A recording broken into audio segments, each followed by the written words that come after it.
नमस्कार दोस्तों, मैं नीतीश कुमार श्रीवास्तव आपका हार्दिक स्वागत करता हूं। यह कहानी उस पावर स्कैंडल की है जो धोखे, ब्लैकमेल और बच्चियों की यौन शोषण की गंदी और उस डरावनी दुनिया से जुड़ा है। यह तस्वीर केवल डोनाल्ड ट्रंप की ही नहीं, बल्कि यह तस्वीर यह बताता है कि भूखी, ब्लैकमेल और बच्चियों के यौन शोषण की दुनिया से जुड़ा है, जहां पर राष्ट्रपति, उद्योगपति, नामी गिरामी सेलिब्रिटीज़, कलाकार और बड़े बिजनेसमैन, ताकतवर लोग शामिल बताए जाते हैं। ये डोनाल्ड ट्रंप का वो पावर स्कैंडल है जिसे महीनों तक टालने, दबाने, रोकने के लिए राष्ट्रपति ट्रंप ने एड़ी से चोटी का जोड़ लगाया। जवानी के दिनों में किए गए कांड की शर्मिंदगी से ज़्यादा उनकी कुर्सी हिलने और उनके चरित्र की बुरी तरह से एक्सपोज होने का मामला है। सेक्स स्कैंडल केवल बदनामी लाता है, लेकिन पावर स्कैंडल सिस्टम को बेनकाब करता है। और यही वजह है कि आज ये कहानी लोगों के दिलों में के लिए नहीं, बल्कि स्कूल जाने वाली छोटी उम्र की लड़कियों ब्लैकमेल करने के लिए सबूत जमा किए जाते हैं, ताकि साल दर साल उनका शोषण हो सके। अभी पूरा खुलासा नहीं हुआ है, लेकिन जो तस्वीरें आई हैं उसमें ट्रंप लड़कियों से घिरे दिख रहे हैं। एक तस्वीर में उनकी मौजूदगी कॉन्डोम के पैकेट के साथ दर्ज है और लिखा है आई एम ह्यूज। अब सवाल सिर्फ ये नहीं है कि तस्वीर में क्या है, सवाल ये है कि ये कौन सी दुनिया है और इसे अंधेरे में क्यों रखा गया।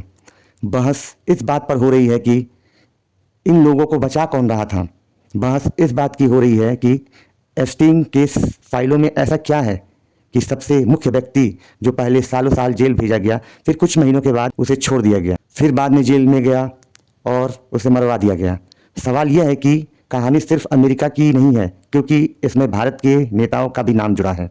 कितना सच, कितना फसाना हमें पता नहीं, लेकिन अब एप्स्टीन केस फाइल ये कहती है कि दुनिया के कई उद्योगपति, राजनीतिक, कलाकार, बिजनेसमैन नंगे हैं।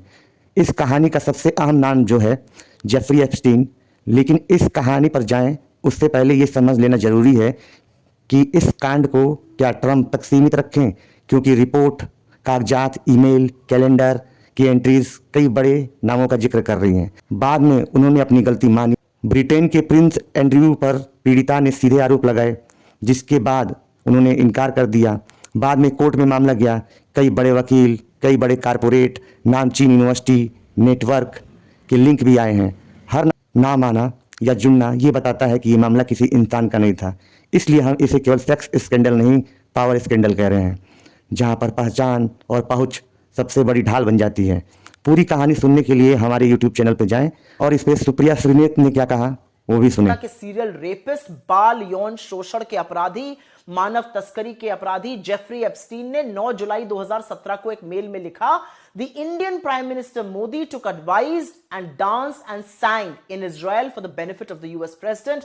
They had met a few weeks ago. It worked.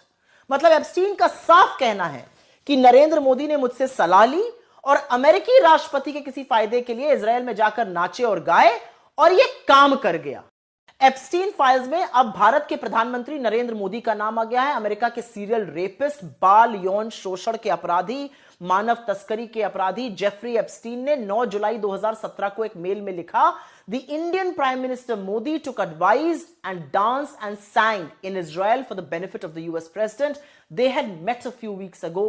It worked. मतलब एप्स्टीन का साफ कहना है कि नरेंद्र मोदी ने मुझसे सलाह ली और अमेरिकी राष्ट्रपति के किसी फायदे के लिए इजराइल में जाकर नाचे और गाए, और यह काम कर गया।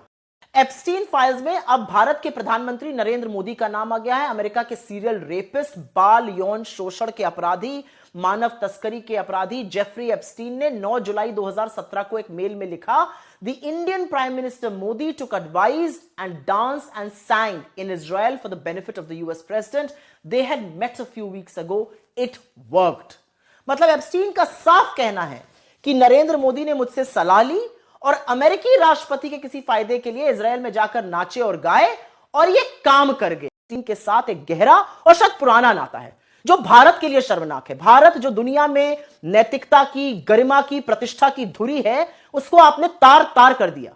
और अब आप चुप नहीं रह सकते, आपको जवाब देना होगा कि जेफरी एप्स्टीन जैसे दुष्चरित्र और घिनौने आदमी से आपका रिश्ता कैसे है। आप ऐसे आदमी से किस बात की सलाह ले रहे थे? आप अमेरिकी राष्ट्रपति के कौन से फायदे के लिए इजराइल में नाच और गा रहे थे? और एप्स्टीन ने जो अंत में लिखा है, इट वर्कड, इसका क्या मतलब है? आपको इस बात का जवाब इसलिए देना पड़ेगा क्योंकि देश आपसे जवाब मांग रहा है।